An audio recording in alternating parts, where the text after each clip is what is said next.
une autre façon de parler du Christ en nous et de ce calme est en regardant cette phrase que vous connaissez si bien par rapport au pardon. Dans la définition du pardon, dans le livre d'exercice, nous lisons « Le pardon, par contre, est calme et tranquillement ne fait rien. Il n'offense aucun aspect de la réalité, ni ne cherche à la tourner en des apparences qui lui plaisent. Il regarde simplement, attend et ne juge pas. »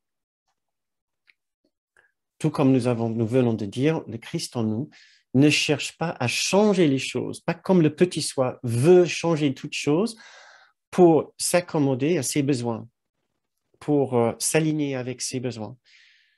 Nous pouvons toujours chercher à changer les choses pour que les choses soient plus justes dans un contexte plus large, mais nous ne cherchons plus à changer les choses uniquement pour satisfaire nos besoins, puisque le Christ en nous est déjà parfaitement satisfait.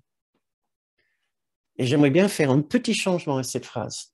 Au lieu de dire « le pardon est calme et tranquillement ne fait rien », nous pouvons tout d'abord dire « Jésus », puisque Jésus est notre guide dans le pardon, de Jésus en nous, Jésus notre grand frère, Jésus est calme.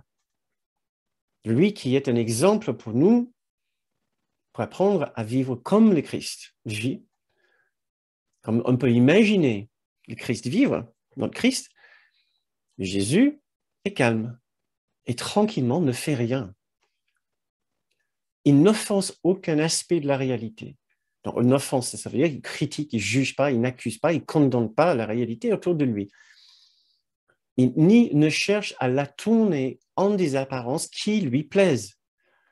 Il n'a pas besoin de changer les apparences, il a juste besoin d'accepter et d'aimer.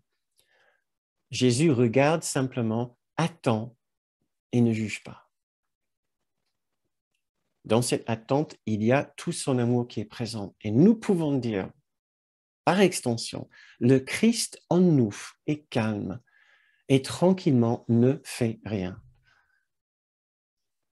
Donc, le Christ en nous ne cherche pas à s'activer dans tous les sens, dans toutes les directions à la fois, dans une grande agitation pour changer les choses, pour réparer les choses, pour régler les problèmes des autres, pour parler d'un coup un miracle à toute la planète, pour corriger les erreurs de tout le monde, pour les éclairer sur les grandes vérités de l'esprit et sur la présence de Dieu, etc. Non. Le Christ en nous ne fait pas ça. Tranquillement, il ne fait rien. C'est sa façon de ne rien faire qui est importante. Ce n'est pas juste glander, vous imaginez bien. Le Christ en nous n'offense aucun aspect de la réalité. Encore, il ne critique pas la façon dont les choses sont, ni ne cherche à la tourner en des apparences qui lui plaisent, c'est-à-dire ne cherche pas à changer les choses pour la satisfaction de son plaisir. Le Christ en nous regarde simplement, attend et ne juge pas. Très bien.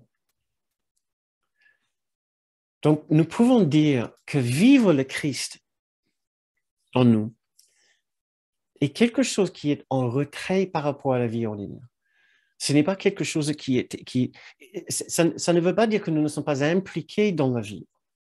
Nous pouvons être très actifs, comme Kenneth Wapnick a été aussi très actif, mais il vit quelque chose dans son esprit qui était toujours en retrait, presque comme si il faisait parce que c'est ce qu'il y avait à faire, mais lui, il s'en fichait.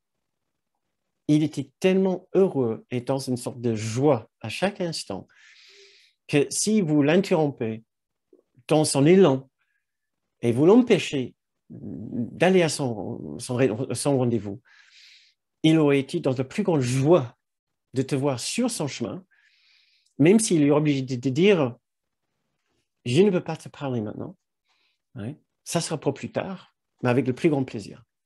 Et il continue son chemin. Mais il n'y a pas un instant d'impatience.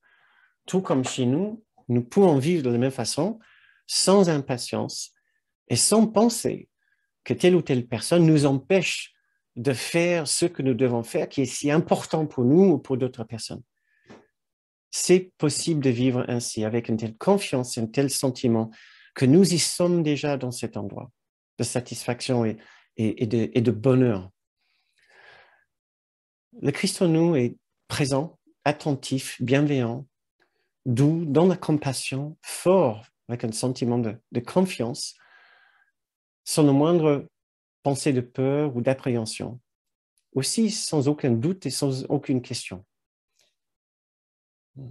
Il fait confiance et il voit au-delà des erreurs. Il connaît la vérité du Christ en chacun.